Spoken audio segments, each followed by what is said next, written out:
Oink oink mga kaaha! Not just good, but isang cute morning ang pagsasaluhin natin. Ang mga alaga ni Mang Dominic.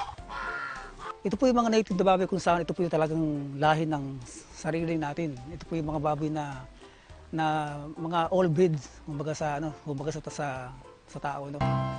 Parang anak na ang turing niya sa kanila. Malaya silang nakakapaglibot sa farm. Araw-araw pinaliliguan. At mahigit 3 beses, pinapakain sa isang araw.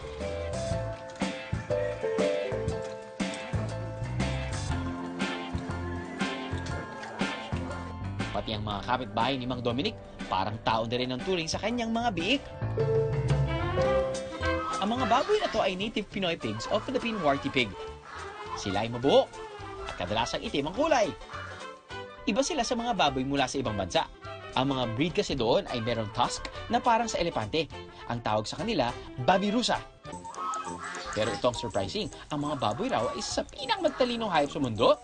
Alam nyo ba na kasing talino ng isang full-grown pig ang 3-year-old toddler? Galing! Aha! Ayon sa pag-aaral ng neuroscientist na si Lori Marino from Emory University sa Atlanta, USA, excellent daw ang long-term memory ng mga baboy. Magaling din daw silang mag-locate ng hidden objects at nakakaintindi raw ng actions and symbolic languages.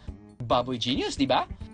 Ang baboy, they are also much smarter than dogs. Smelling, yan, yung sa snout nila, leathery type siya.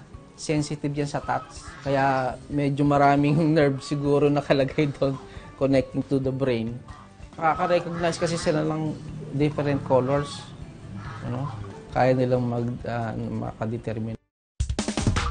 Pero ayon sa American Animal Science expert na si Dr. Stan Curtis, hindi naman daw kasing rich ng sa tao ang color vision ng mga baboy. Alam lang nila ang pagkakaiba-iba ng mga kulay pero hindi ito malinaw sa kanilang paningin. Alam kong porket chubby at medyo mataba sila, mabilis silang tumakbo. Correct. Kaya nilang tumakbo as fast as 18 kilometers per hour. Depende pa yan kung hinahabol sila ng kawayan. Sa mga fiesta sa Pilipinas, sikat ang palarong habulang baboy. Sugod! Kaya naman pala mahirap itong laruin dahil siyang timan ay maliksi pa rin ng mga biik kahit na sila ay super siksik. Nature na raw kasi ng mga baboy ang mabilis na pagtakbo lalo na pag may humahabol sa kanila. Pag nakakita sila, akala nila in danger kasi ano din, parang hinahunt din kasi sila kaya natutunan nila na umiwas na lang talaga sa tao. Pa-zigzag din daw kung sila ay tumakbo kaya mahirap sila habulin. Ayun na nga mga kapuso, nakatakas na ang biik, pero walang mabilis na biik sa porsigidong player. Kaya huli ka, baboy!